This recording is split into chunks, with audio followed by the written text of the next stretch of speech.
आप देख रहे हैं सिटी इंडिया न्यूज चैनल, हक की आवाज।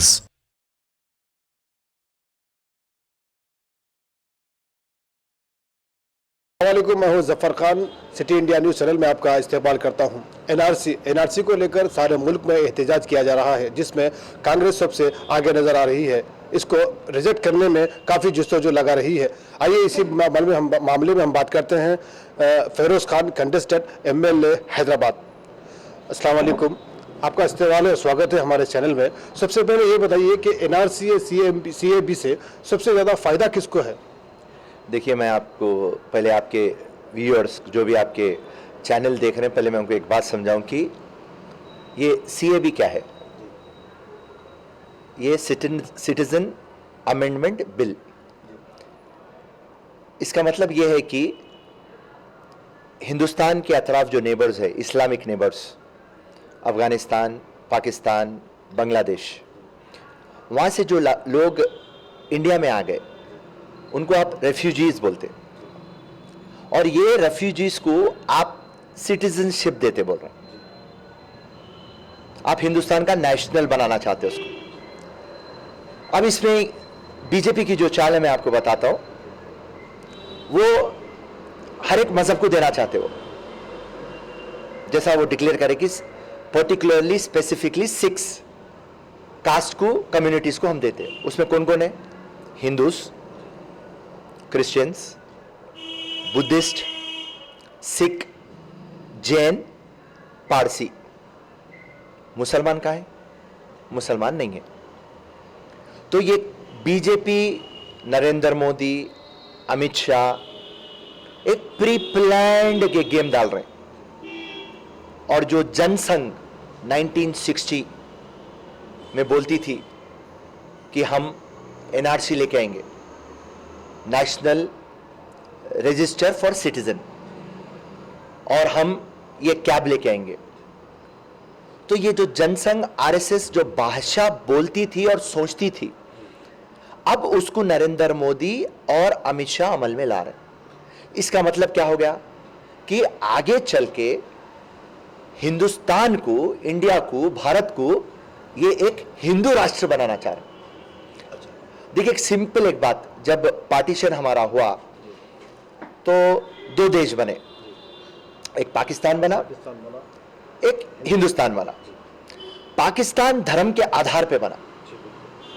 जिन्ना क्लियर कट थे कि हम एक पाकिस्तान बनाएंगे जहां पे इस्लाम उसका रिलीजन रहेगा, और दूसरे रिलीजन्स जो भी रहेंगे वो माइनॉरिटी में रहेंगे, और वो क्लियर कट थे अपने स्टैंड पे।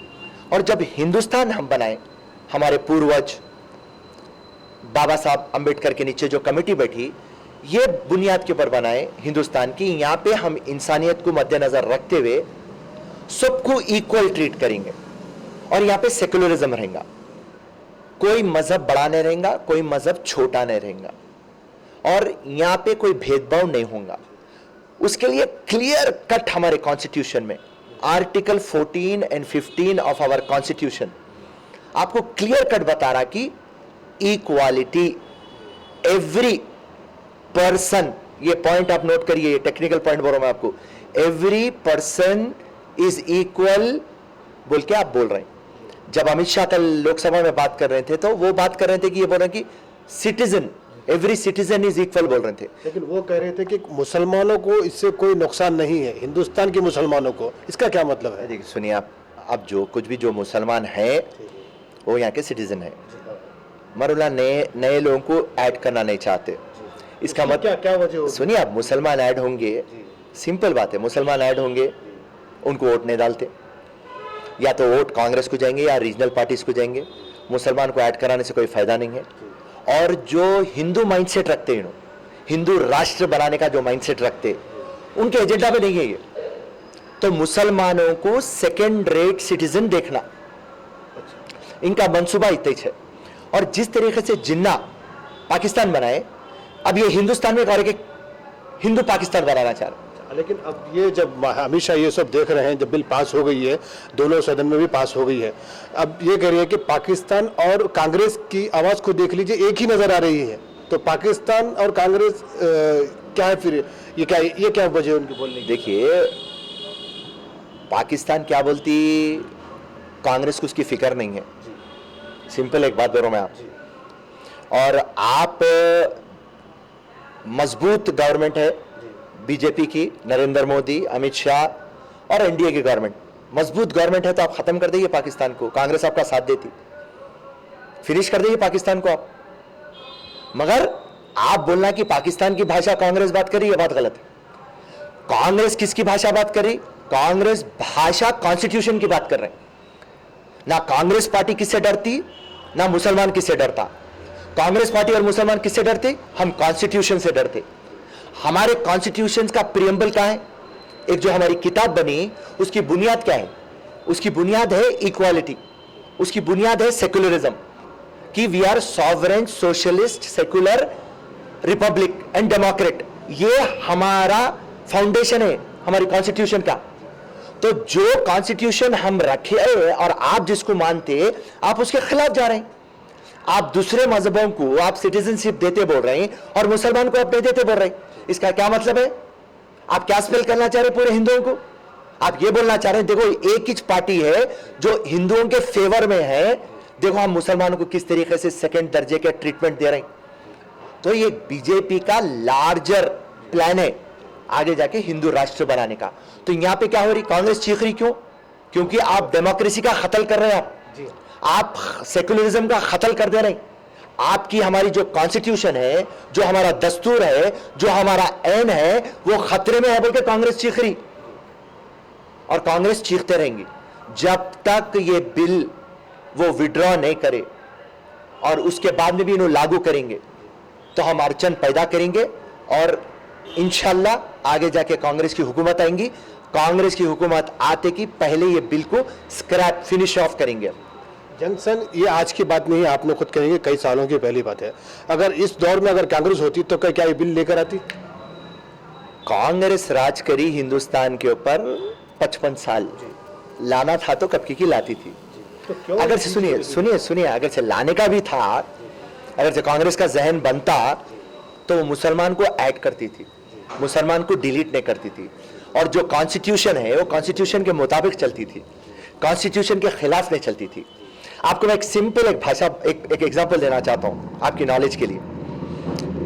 जब 370 बिल पास करे, अमित शाह लोकसभा में ठहर के ये बात बोले कि वन लॉ, एक कानून और एक कंट्री, वन कंट्री। और आज आप ये लेके आए CAB, और इसके अंदर हर एक रिलीजन को एक कानून, हर एक रीजन को एक कानून। आज पूरा कानून हिंदुस्तान में इंप्लीमेंट नहीं हो रहा। आज मेघालय को निकाल दिए, सिक्किम को निकाल दिए, मणिपुर को थोड़ा लेके आए। तो अमित शाह का जो स्टेटमेंट था कि वन कंट्री वन लॉ, क्या हुआ साहब? अब हर एक रीजन को अलग, हर एक रिलीजन को अलग। तो आज कांग्रेस जो इतना अगेंस्ट बात कर रही, हम अपोज कर रहे हैं इसके लिए क्योंकि आप basic structure and principle of constitution के खिलाफ जा रहे हैं मुल्क। और आप कॉन्स्टिट्यूशन के मुताबिक करिए, हम आपके साथ हैं। आप हिंदू को लेके आ रहे हैं, वेरी गुड। क्रिश्चियन को वेरी गुड, बुद्ध को वेरी गुड, जैन को, सिख को, बुद्धिस्ट को वेरी गुड, वो इंसान है, लेके आइए, हम भी मानते हैं सेक्युलरिज्म। मुसलमानों को क्यों? मुसलमान को भी लाइए आप। क्या चंद थोड़े जो कुछ चंद लोगों के लिए ये बिल पास की गई है, जो कि आज जो लोग खुशियां मना रहे हैं कि बीजेपी जिंदाबाद, बीजेपी अमित शाह जिंदाबाद, मोदी जिंदाबाद के नारे वो लोग लगा रहे हैं? देखिए, चंद लोग तो किसी तरीके से फायदे में रहेंगे, बट यहां बात टोटलिटी की है। हिंदुस्तान के प्रधानमंत्री है नरेंद्र मोदी। हम वोट डालो या ना डालो, वो हमारे प्रधानमंत्री है। प्रधानमंत्री का मतलब क्या है? कस्टोडियन। मैं हिफाजत करता हूं हिंदुस्तान का, और मैं वालिद हूं हिंदुस्तान का, कि एक बाप का दर्जा। और मैं सबको एक ही नजर से देखूंगा। जो भी मेरे 29 स्टेट है उसको मैं एक ही नजर से देखूंगा। जो मेरे पास 500 धर्म है या 1000 धर्म है और 2000 भाषा है, सबको मैं एक ही नजर से देखूंगा, क्योंकि वो हमारा कॉन्स्टिट्यूशन बोलता है और वो हमारे प्राइम मिनिस्टर का काम है। आप एक मजहब को राइट देते और दूसरे मजहब को राइट नहीं देते और कांग्रेस अब आवाज बात करती तो हम कैसा गलत हुए? सारी दुनिया तमाशा देख रही। अमेरिकन प्रेसिडेंट भी बोल चुके कि भाई आपका ये बिल सही नहीं है। अब ये लोग पाकिस्तान का जिक्र कर रहे हैं, वो छोड़ देंगे, क्योंकि बीजेपी एक ही तस्वीर बात करती, पाकिस्तान पाकिस्तान, और उनको दूसरा कुछ समझ में नहीं आता। अरे भाई अनएम्प्लॉयमेंट में बात करिए, आप नहीं बात करते। आप इकोनॉमिकल स्लो डाउन जो हो रहा बात करिए, वो नहीं बात करते। जीडीपी क्यों गिर रहा आप नहीं बात करते। बेरोजगारी बढ़ जा रही आप नहीं बात करते। हजार चीजें जो आप वादे करें आप नहीं बात करते, और आज आप पार्लियामेंट में ठहर के बोलते कि नहीं भाई हमारे मैनिफेस्टो में हम वादा करे थे, 370 का वादा करे थे, हम ला दिए। हम कैप का वादा करे थे, कैप का ला दिए। कल फ्यूचर में एनआरसी का हम वादा करें, एनआरसी का ला दिए। तो जो भी चीज हिंदुस्तान को फिल वक्त के लिए जरूरत नहीं है, आप वो चीज ला रहे हैं जो इंपॉर्टेंट है। रोजी रोटी कपड़ा मकान, ये बेरोजगारी, हमारी सेहतों के मामले, ये तमाम चीजों की आप बात नहीं करते और बेकार का आप डिवीट करते इश्यूज को। जी बहुत बहुत शुक्रिया। आखिर में आप हमारे चैनल के जरिए हमारे इस व्यूवर्स को क्या मैसेज देना चाहेंगे? जो लोग एनआरसी के खिलाफ है उन लोगों के लिए आप क्या मैसेज देना चाहेंगे? नहीं, एनआरसी होनो okay, national register of citizen आप करिए, हिंदुस्तान को आप इंटैक्ट करिए। हमारी एक ही चीज रिक्वेस्ट है और कि आप सबको लाइए, और जो हमारा कॉन्स्टिट्यूशन है उसके मुताबिक चलिए। आप सेक्युलरिज्म जो है, इक्वालिटी जो है, वो हमारा फाउंडेशन है, वो हमारी बुनियाद है। आप बुनियाद को मत तोड़िए, आप बुनियाद को मत नजरअंदाज करिए।